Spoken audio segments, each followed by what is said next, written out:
cette fondation Bertelsmann s'occupe de 3 points. Construction européenne, partenariat transatlantique et relations avec les pays musulmans et Israël. Et entre autres, il est spécifié la volonté, alors je dis bien pas de coopérer, d'intégrer les pays sud-méditerranéens, donc Maroc, Algérie, Tunisie, etc., à un bloc euro-atlantique unifié. Vous retrouvez cette formule et le verbe intégrer, je dis bien intégrer, pas coopérer, dans les documents de la Commission européenne, qui sont sur le site de la Commission européenne, les documents des années 2003-2004, qui disent que tous les pays, ça s'appelle la PEV, PEV pour politique européenne de voisinage, il est dit qu'il faut intégrer politiquement, économiquement, culturellement tous ces pays sud-méditerranéens à un axe euro-atlantique. Et lorsque vous avez eu un document qui était signé entre Schröder et Bush le 27 février 2004, ce document s'intitulait Alliance germano-américaine pour le XXIe siècle, vous n'avez pas eu un mot dans la presse française, c'était la une du Herald Tribune que j'ai conservé à titre d'exemple. Il est dit à un moment donné dans cette alliance germano-américaine pour le XXIe siècle qu'il faut rattacher les pays du Proche et Moyen-Orient à cet axe euro-atlantique. Bon.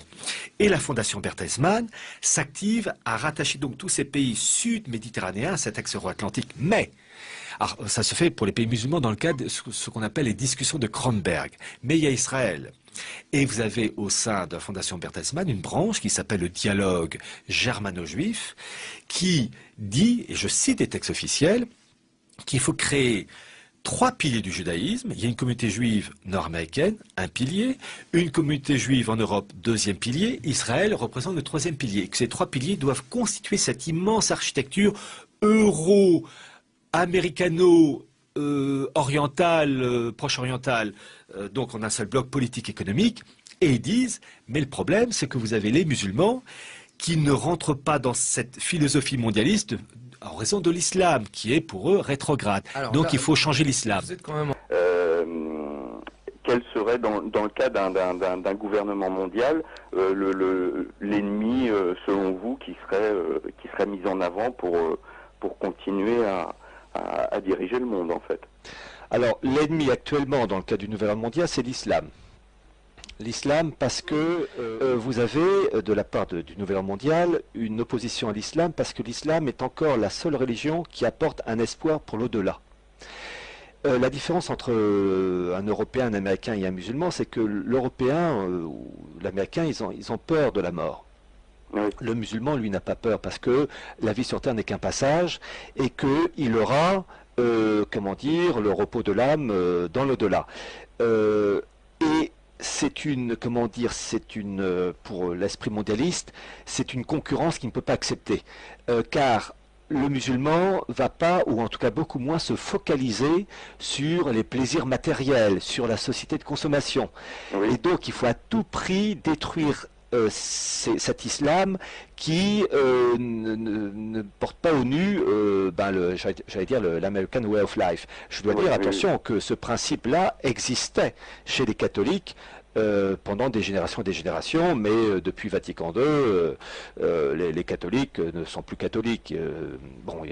C'est complètement paganisé maintenant, ou déchristianisé. Bon, donc l'islam représente encore le dernier. Je ne suis pas musulman, je suis catholique, mais je reconnais que l'islam est le dernier carré à vraiment s'opposer à un esprit matérialiste mercantile, car pour la religion islamique, et non pas islamiste, islamique, il y a l'espoir de l'au-delà. La vie sur Terre n'est qu'un passage.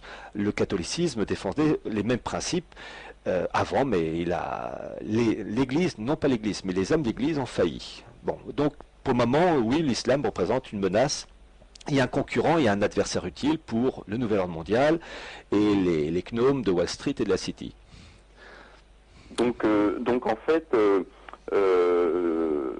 d'après ce que vous dites, l'avènement enfin, je dirais le but ultime et l'arrivée de ce but ultime d'un gouvernement mondial ne pourrait pas se faire tant qu'on aurait une idéologie ou une religion qui permettrait en fait de de donner une autre source d'espoir à l'homme que des simples instincts matériels basiques, quoi. Disons qu'il faut, dans l'esprit mondialiste, détruire toute forme de religion donnant un espoir surnaturel. Il faut araser tout cela. Et d'ailleurs, je rappelle, vous avez, et ça c'est archi officiel, dans mon livre La marche irrésistible du nouvel ordre mondial, j'ai présenté une carte du Proche-Orient aux frontières décomposées en fonction des critères ethniques et religieux. La carte est issue d'une revue militaire américaine qui date de 2006 sous la plume de Ralph Peters. Et en fait, Ralph Peters ne fait que s'inspirer d'autres, je pense à un islamologue qui est toujours vivant, très âgé, qui s'appelle Bernard Lewis, qui a composé aussi des cartes où tout ça c'est un peu remanié. Et dans son article, donc dans cette revue de mai-juin 2006, article intitulé Frontières de sang, il dit à un moment donné qu'il faut mettre en place, et je cite son expression, un Vatican de l'islam.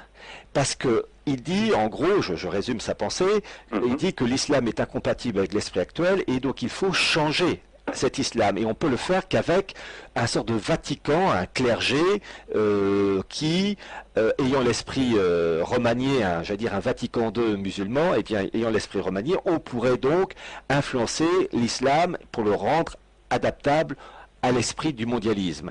Et c'est vraiment écrit en toutes lettres.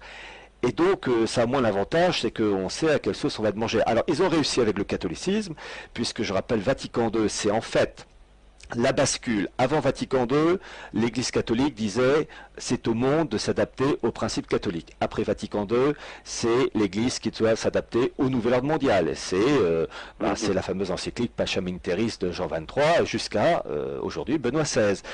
Voilà, donc le catholicisme, ça y est, ils ont gagné, il ne reste plus que l'islam, voilà, qui essaie de résister. Mais enfin, vous savez, l'Averroès, c'est contaminant.